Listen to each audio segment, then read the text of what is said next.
Now Panaka, Sabe, and the Naboo soldiers who had been engaged in combat outside the hangar burst through the doors as well, firing as they came. Caught in a crossfire, the remaining battle droids were quickly overwhelmed and destroyed. There was a hurried conference between the Jedi, Padme, and Panaka, and then the entire Naboo fighting force began to move toward an exit in the hangar that took them directly past Anakin's hiding place. "Hey, where are you going?" the boy asked, popping his head out of the cockpit as they passed. "Annie, you stay there," Qui-Gon ordered, motioning him back down. His long hair was wild and his face intense.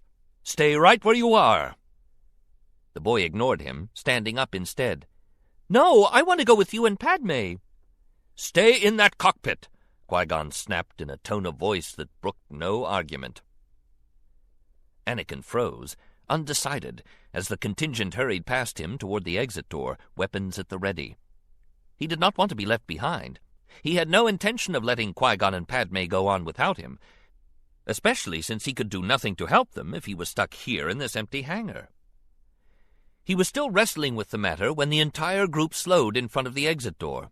A dark-cloaked figure stepped through the opening to confront them.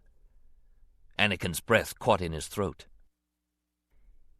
It was the Sith Lord who had attacked them on the Tatooine desert. A dangerous adversary, Qui-Gon had advised the boy later, an enemy of the Jedi Knights.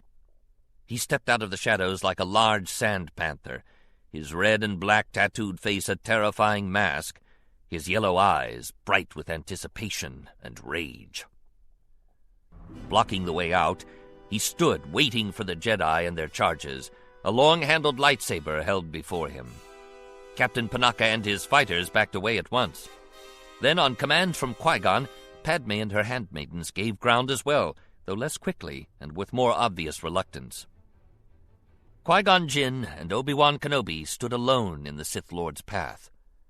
Together, they removed their capes and ignited their lightsabers. Their horned antagonist stripped away his cloak as well, then lifted the long-handled lightsaber he bore as if offering it for inspection. Gleaming blade fire jutted from both ends of the handle, revealing a deadly dual-blade weapon. A smile crossed the bearer's feral face as he swung the weapon before him in an idle, casual gesture, beckoning the Jedi ahead. Spreading out to either side, Qui-Gon and Obi-Wan slowly advanced to meet him.